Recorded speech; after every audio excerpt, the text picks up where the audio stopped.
pretty easy keep here. 61 cards. I'm going to guess my opponent is on the Obzon deck that who won the Japanese Grand Prix with that? Oh, or not? Dragons then?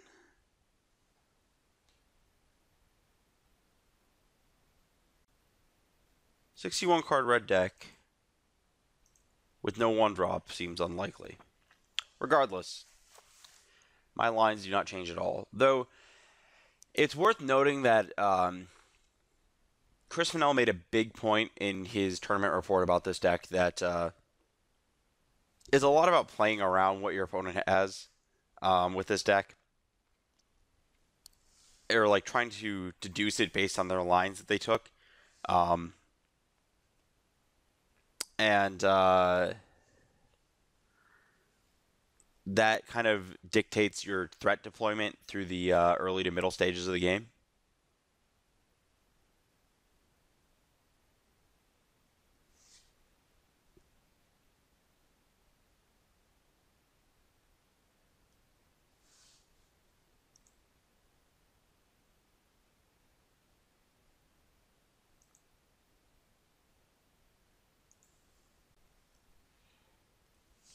So here we're really just... I don't think we're looking for a land. Is Genesis Hydra the card I want here? I don't feel like it is. It doesn't feel like a game where I want to be Genesis Hydraing. That actually seems worse than the land. Actually thinking about it, I think the only cards I want there are like Hornet Queen, Atarka, and then land is like the third best.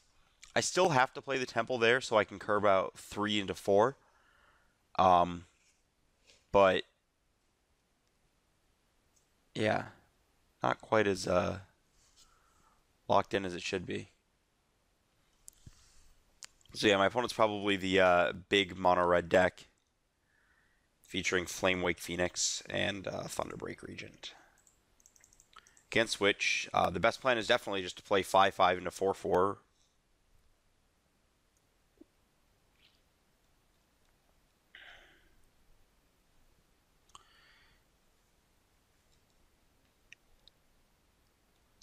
So, thinking through this turn,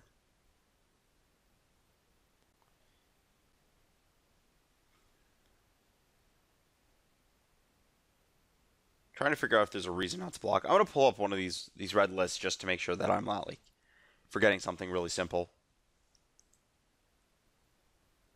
Well, I'm going to make a block first, but I'm okay trading Lightning Strike here, I think, for Corsair, because my opponent, yeah, this is a clear block. My opponent didn't have a play on 1 or 2, which implies that them using their mana to Lightning Strike here takes up a full turn. And this hand is a hand that gets significantly better because I'm deploying threats over time. Yeah, great. Traded a turn. If I lose a Corsair, that's, not the end of the world. Especially with this hand.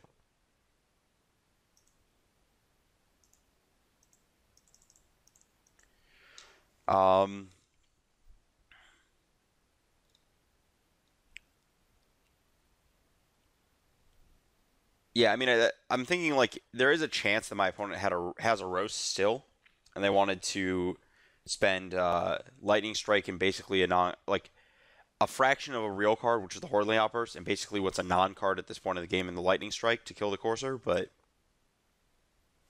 I mean, I guess my point is if they had Lightning Strike and Roast, they'd make that play. So nothing's really excluded based on the lines that they've taken. Black mana.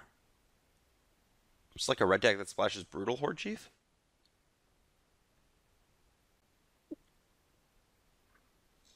I wouldn't say that's crazy. It could also splash Ultimate Price, which would not be bad against my deck. Oh, Rabble Babbles?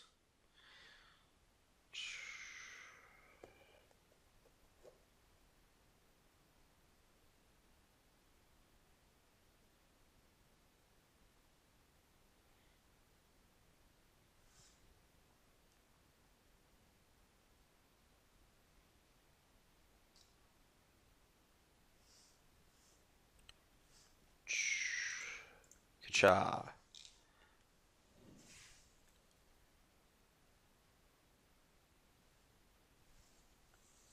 Trying to think of how I could reasonably get punished for playing Whisperwood this turn. Oh, wow, that might even be better. I don't think it is, though. Because then if my Pelucranos dies, then my blocks are really stupid. The right play is definitely Whisperwood.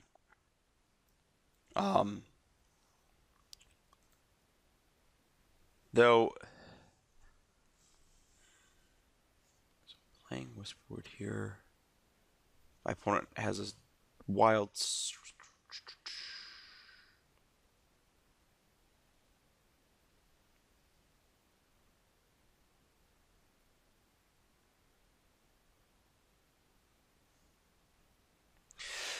So the Courser plus Caryatid is worse than Whisperwood because it only puts one creature that can block Rebel Master into play.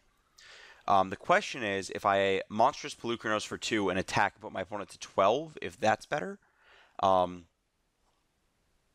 actually killing my opponent here is not a... Yeah, I like that option, actually. Leaving Pelucranos back is also bad. You do actually have to kill the red player at some point because a Goblin Horde is not the easiest thing to block. And I guess with Swiss Spear in my opponent's deck, it's not a given. But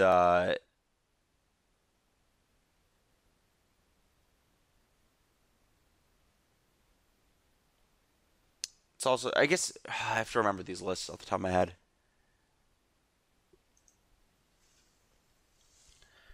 Like with the red decks moving towards Thunderbreak region, even the aggressive lists, I do have to clock my opponent at like some pace. If we just sit there, they actually have cards that can break through.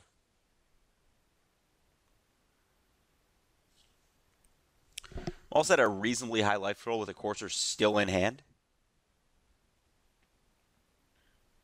Yeah, let me pull up a list real fast so I'm like speaking 100% educated. Okay, so I guess I forgot kind of the distinguishing feature of these Thunderbreak decks is that they're cutting down on the Goblin tokens because those are actually an avenue that people can attack with Bile Blight and Drown in Sorrow, and that's kind of the juke that you're trying to perform.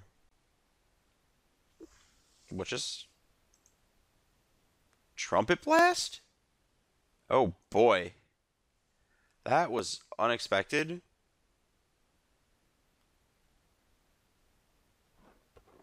Huh.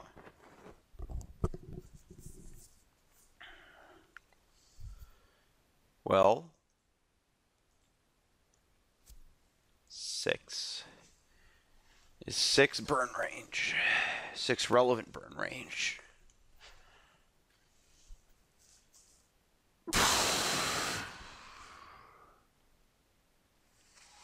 It's going up to 7, get me out of burn range.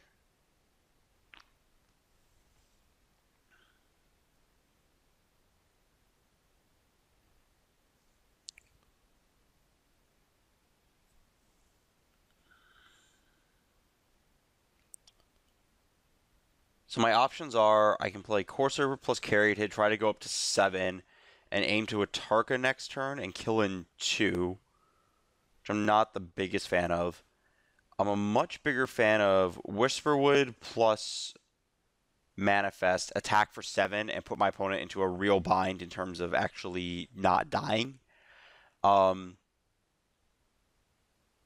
Actually, no, that, though, is worse than Courser plus Caryatid to set up for attack and then Atarka blockers to guarantee a kill in 1. So that's the line I'm going to take. Though that line is slightly worse against another Trumpet Blast, because that can take out the Caryatid and buy my opponent another turn. It's a pretty good hit.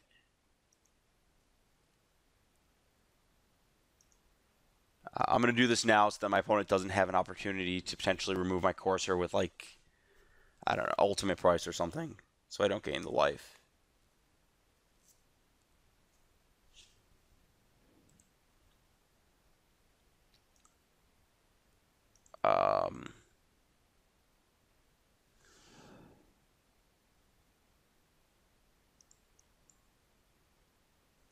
I also didn't want to draw Elvish Mystic. It's like kind of a given at this point of the game. So now the question is if I attack. So attacking, I'm at 7. My opponent would have to have land plus Stoke plus Wild Slash to kill me. Which, or they don't need land. They just need land plus Stoke to kill me if I attack, or Stoke plus Wild Slash. Sorry, and 3 cards. Um, they haven't had a they've.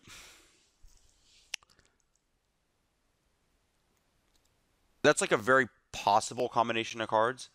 I don't die to Trumpet Blast plus Wild Slash. I don't die to. They need land, Lightning Strike. Like I specifically die to Stoke plus Wild Slash here, but I would much, much, much rather put my opponent into a position where they're forced to basically just die to the Pelucranos in one hit and give them the minimum number of draw steps to get out of it. Okay, so I'm pretty sure I'm live for another turn, barring some card that I have not thought of. Again, Brutal Horde Chief may be that card. I don't think that actually helps my opponent, though. They go to 8, and then their board is a Tarkut, and they lose the game.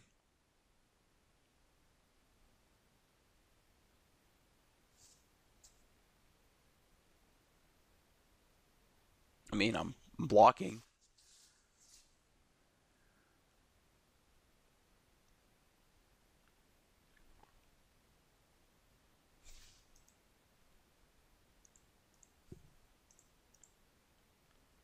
This doesn't really, I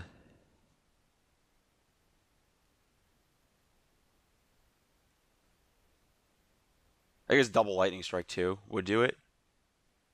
My dad. I'm okay losing to double Lightning Strike here, I think, after my opponent had already played one.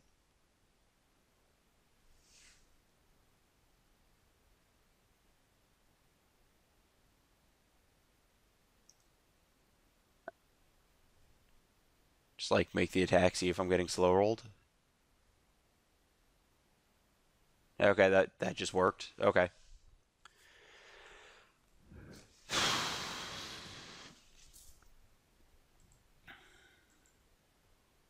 Trumpet Blast, eh?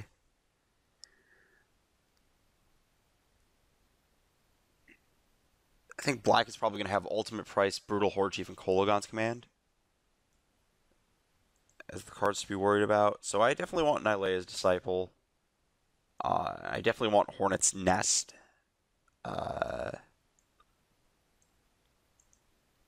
Don't think Deathmist Raptor is very good in this matchup. I think it's just expensive and awkward. I'm replacing it on curve with a 2. I think I want to board out one of the 7s. It's probably the one that doesn't kill their board. Probably something like this is best. Xenaghost is not embarrassing. Making a 2/2, excuse me, every turn is not the worst. And Genesis Hydra is great because you can hit Disciples off of it. The question in my mind is if I want to shave another Atarka for a Deathmist Raptor just so I have more early game action. And my guess would be yes, actually. You don't need that many Atarkas in this matchup because Whisper and Pelucranos do a good job of it. Though, that the black actually, I'm going to change that.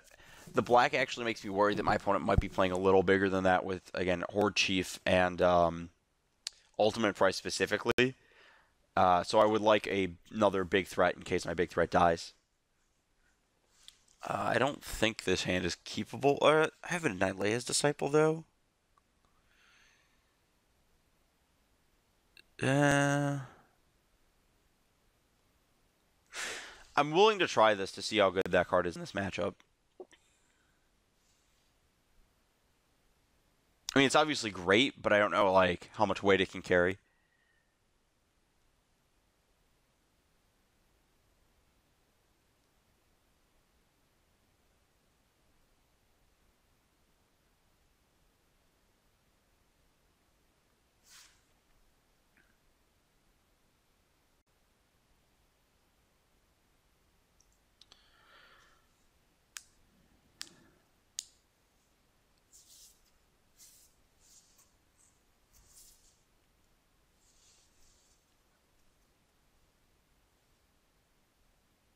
I also may be overestimating Hornet's Nest in this matchup. Okay.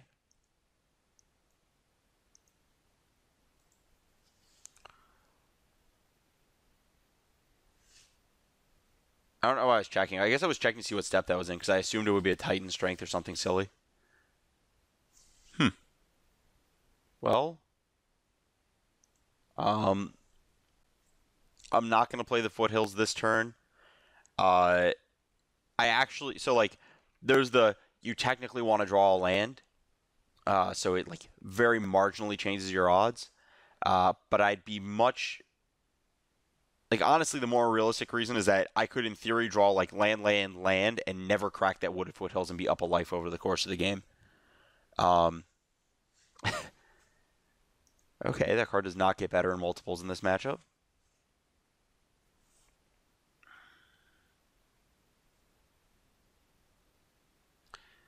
I think so. I land the Hornet's Nest first, obviously. Um, but I think it's possible that if I miss a land drop, I'm supposed to just get the Genesis Hydra into play for one. Uh, just so that my inevitable Nylea's Disciple is higher impact. Because I think that with this hand, I don't think I'm too concerned about like hydraing into the second Disciple because I already have a high end that's going to dominate the game. I just need to make sure that the first Disciple puts me enough out of range that I bridge the gap.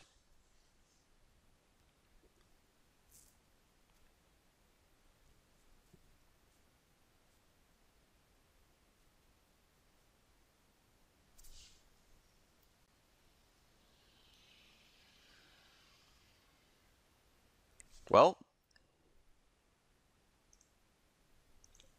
or I could just draw a land and everything works out fine.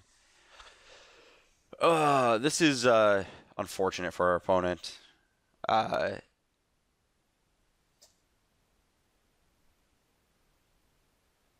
I guess I didn't. It's kind of unfortunate because I didn't really learn if this hand is good enough or not. Um, I guess it all depends. If my opponent's curving out, this hand is clearly like gonna be a little awkward. But if they aren't, gets better in Triplicate, right? I think. So now this is Hydra for 2 is 12 hits. I think I definitely want a Hydra for 2 here.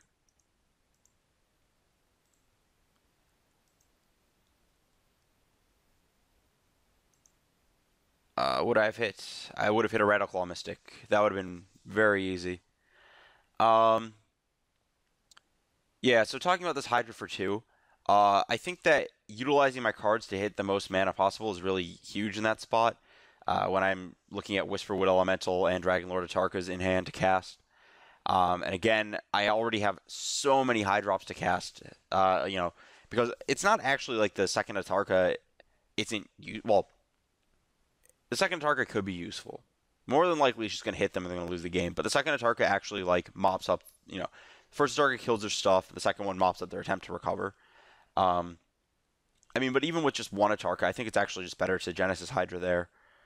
Even though, like, you get this option of, like, yes, I could hit a Disciple at the end game.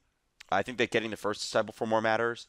The only drawback to Hydraing for 2 there, and the only thing that kind of makes me reconsider it, or would make me reconsider it at all, is that Hydra for 2 is very poorly positioned against Swift Spears. That said, if my opponent is attacking with 2 Swift Spears and 2 Hornet's Nest Hydra, I am blocking both of them all day and taking my, 2 Bs if I can get it. So yeah. Well, rather unfortunate game 2 for our opponent. Game 1 was interesting. There's a lot of good decisions with this deck.